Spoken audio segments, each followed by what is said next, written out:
হঠাৎ কার কি হয় কেউ জানে না, কখন কি হয়। দেখুন আজকে চলে আসলাম অন্যদিন। হ্যালো এভরিওয়ান, আসসালামু আলাইকুম। সবাই কেমন আছেন? আশা করি সবাই ভালো আছেন। তাই চলে আসলাম হঠাৎ করে এক জায়গায়। বোনের ছেলে শ্বশুর বাড়িতে আসলাম। দেখুন ওর ছেলের শ্বশুর খুব অসুস্থ, তাই শ্বশুরকে দেখতে এলাম। হঠাৎ করে ফোন করলো দুপুরবেলা, তাই সবাই নিয়ে একসাথে চলে আসলাম। দেখুন এদিকে আমার টুনটুনি কি ঠং করতেছে সবার সাথে, একা একা নীরবে দাঁড়িয়ে আছে ও। আর এদিকে দেখো ওদের ঘরে যাচ্ছি ভিতরে, এখনো ওরা চিটাং থেকে আসছে, এখনো হঠাৎ করে আসছে তো তাই কিছু গোছালো না। এদিকে দেখো রুকিকে দেখতে এলাম। রুকি আরে বাছারা কত কষ্ট পাচ্ছে এই বয়সে। দেখো পাটা কি অবস্থা, আল্লাহ আল্লাহ ওরে হেফাজত করো, অনেক কষ্ট পাইতেছে। তাই ওরা শহর থেকে আসার কারণে কিছু গোছালো না, সব কিছু অগাছালো। এদিকে আবার উলি ওদের সব কিছু খেয়ে ফেলছে। হ্যাঁ, তাই হঠাৎ করে আমরাও চলে গেলাম, তাই ওরা আর কিছু করতে পারলো না।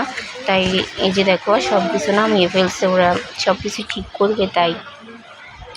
আর এদিকে বলতেছে মেহমানদেরকে অনেক আপ্যায়ন করতেছে ওরা, যথেষ্ট পরিমাণ 2 ঘন্টার মধ্যে ওরা অনেক কিছু করছে। করার পরে আমাদেরকে অনেক করছে, ওদের সমুদ্র করছে, সব কিছু খাওয়াইছে। জায়গা কম থাকার কারণে তাই একটু ছোটোখাটো রুমগুলা, বেশি বড় না। এই যে দেখো এখানেও মানে সব অগোছালো রুম, ওদের রুমগুলা সব কিছু। এদিকে একটা কালো বিড়াল দেখলাম, তাই বিড়ালটাকে নিয়ে নিলাম তোমাদের সাথে। আর আমার মেয়ে তো একটু করে আমার সামনে এসে দাঁড়ায় থাকে, কি করবে ওর, তো আর কোনো কাজ নেই। এদিকে দেখো ওরা সবাই ঘুরে বাইরের থেকে ঘুরে আসলো, আসি এখন এখানে বসলো সবাই।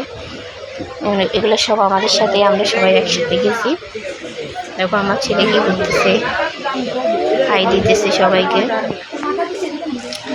তাই আর কি করা, নাস্তা পানি খেয়ে সবাই একটু বসে আছে। বসার পরে ওরা বলতেছে ভাত খাওয়ার জন্য, তাই ভাত খাবে। কি আর করবে, আস্তে ধীরে একটু মাথাটাই সব কিছু হয় না। ওরা যে 2 ঘন্টার ভিতরে আমাদের জন্য এত কিছু করছে, তা আমরা মানে পুরো বুঝাতে পারবো না। তাই অনেক কিছু করছে ওরা আমাদের জন্য 2 ঘন্টার ভিতরে। এদিকে শরবত দিছে, কলা দিছে, সবাই একটা কলা খাচ্ছে, শরবত খাচ্ছে। আর এদিকে চলে আসলো খানা। দেখো কি সুন্দর করে কলা উলা রান্না করছে। এদিকে দেখো শসা, কাঁচামরিচ, পেঁয়াজ। এখানে হচ্ছে মনে হয় বয়লা মুরগি দিয়ে ছোট ছোট করে কি জানি করলো বলে জানি না, আচার, অনেক কিছু করছে, ডিমও করছে, যতটুকু শব্দ অনুযায়ী ওরা করছে। অনেক কিছু আমাদের জন্য আয়োজন করলো। তাই আর কি করে সবাই মিলে বসে গেছে খেতে।